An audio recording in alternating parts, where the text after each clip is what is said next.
Welcome to the Tourism News Wrap. My name is Jason Amo. Coming up, Tunisia gets new tourism minister.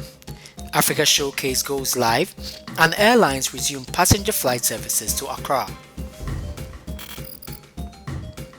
The former head of the Tunisia National Tourist Office, Habib Amar, has been named by Prime Minister Hichem Mechichi as the new minister responsible for tourism and handicraft.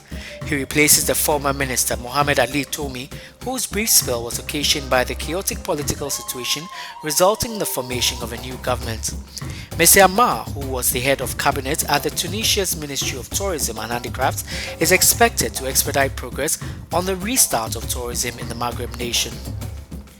Leading global roadshow Africa Showcase will host their first online show this month, kicking off with the annual North America Roadshow. Premier suppliers have come together to create an exciting virtual fan trip for the travel trade combined with face-to-face online meetings. At its core, Africa Showcase connects African products to pre-qualified Africa specialists. With global movement on hold, the organizers have created a different way of delivering their promise.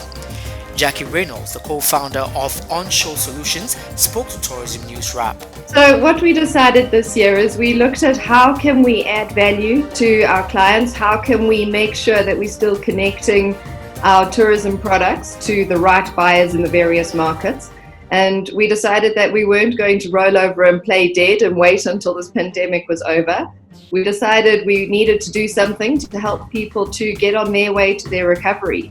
So we decided we would put the show online, and we decided we weren't going to just do another Zoom call and certainly not a talking head webinar. It needed to be something really exciting, and so we challenged ourselves. We said, how do we make it different? What can we do online that we can't do in a physical type of event? So we said to all of the exhibitors, we need you to create a virtual fam trip. We want you to take the buyers directly into your product.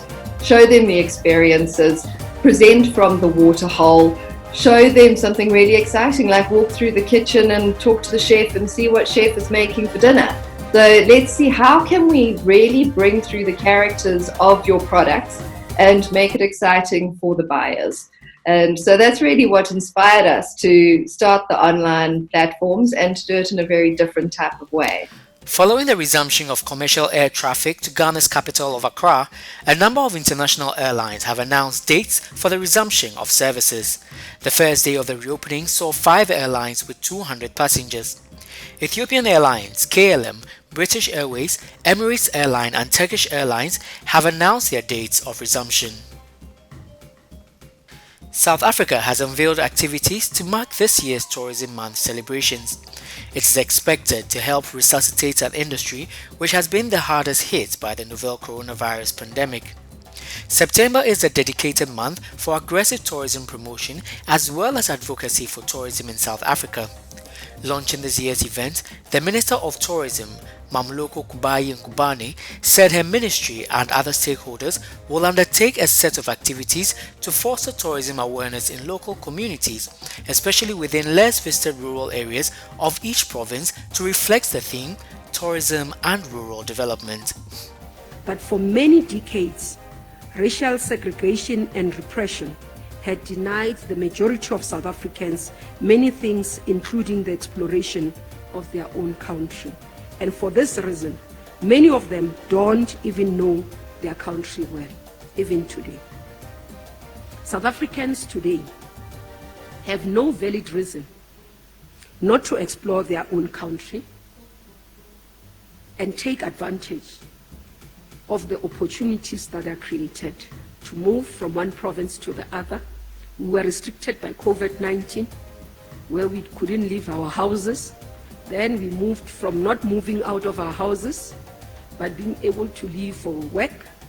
Then we were able to move and have intra-provincial movements. And now we are on inter-provincial movements.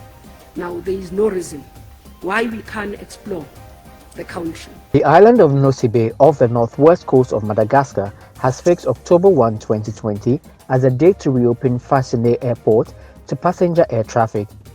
In this regard, the Ministry of Transport, Tourism and Meteorology, as well as the Madagascar National Tourism Board, in partnership with Madagascar Tourism Confederation, have developed special health protocols to be adhered to by the traveling public to the tourist resort. The Madagascar Civil Aviation Authority has therefore notified airlines entitled to fly to Nosy Be Island that all passengers will be required to have a return ticket. Further conditions for traveling and staying there will be announced later. Nosy Be is Madagascar's largest and busiest tourist resort.